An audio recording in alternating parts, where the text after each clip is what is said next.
De moi-même, je ne puis rien faire devant toi. Je m'enfonce, je disparais entièrement dans tes blessures et dans ta mort.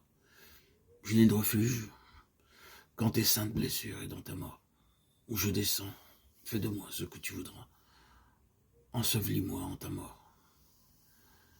Que soient brisés tes jugements sur moi dans le sang de ton amour. Je descends en toi totalement, même si ce corps et cette âme devaient périr en cet instant. Je ne te laisserai pas aller. Bien que mon cœur dise non, cependant les désirs de mon âme tiennent fermement ta vérité. Et ni la mort, ni le diable ne m'arracheront aux blessures de mon sauveur. À la fin, tu seras vaincu, toi, le malin. Tu lâcheras ta proie. Car je la noierai dans l'amour de Jésus. Et demeure-y, si tu le peux. Je te supplie, ô Christ, toi, patient agneau de Dieu, donne-moi toute patience en ce chemin de la croix, et que j'en sorte en ta victoire, comme l'un de tes patients agneaux, que je vive avec toi, en toi. Parole pleine de beauté et de vie divine. Au livre des Actes des Apôtres, nous avons la vie de l'apôtre Paul telle qu'elle apparaît aux yeux des autres. Dans les épîtres, nous découvrons ce que fut sa vie intérieure, intime. Appelé sur le chemin de Damas, converti, Paul est baptisé du Saint-Esprit. Acte 9, 17. Peu après, il est envoyé en Arabie où il demeure 3 ans. Là, enseigné par Jésus lui-même, il comprend la profonde signification de la croix. Et par la suite, c'est la prédication de la croix qui caractérise son ministère. À quoi Dieu répond en agissant avec puissance et en donnant des fruits abondants à son serviteur.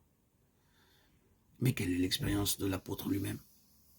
La faiblesse, la crainte, un grand tremblement, écrit-il aux Corinthiens. Il est enlevé jusqu'au 3e ciel, où il entendit des paroles ineffables qu'il n'est pas permis à un homme d'exprimer. Cependant, loin de s'enorgueillir, il écrit « Je me glorifie plutôt de mes faiblesses, pour que la puissance de Christ repose sur moi. Ma puissance s'accomplit dans la faiblesse, lui dit le Seigneur, 2 Corinthiens 12, 1, 10. Pour l'apôtre, de l'angoisse, des pleurs à cause des chutes de ceux qui, convertis, retombent dans le péché. Pour lui, la vie est une succession d'épreuves. Écoutons-le, défendant son ministère devant les Corinthiens. À cause des faux apôtres qui se sont introduits dans l'église de Corinthe, sont-ils ministres de Christ? Je le suis plus encore. Par les travaux, par les coups, par les emprisonnements, souvent en danger de mort 5 fois, j'ai reçu des Juifs 40 coups, moins 1.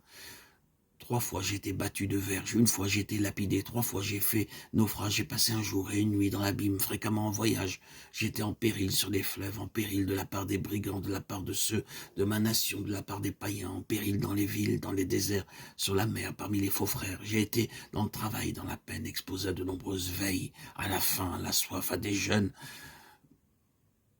multipliés au froid, à la nudité, et sans parler d'autre chose.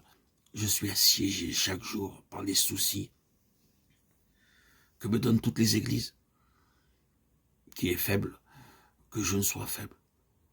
Qui vient à tomber, que je ne brûle. 2 Corinthiens 11, 23, 31. Pour les autres, vie, bénédiction, puissance. Pour lui, faiblesse, souffrance, patience, endurance, douceur, fruit véritable de l'esprit. Ainsi, la croix conduit au Saint-Esprit, lequel ramène à la croix, nous dit Andrew Murray,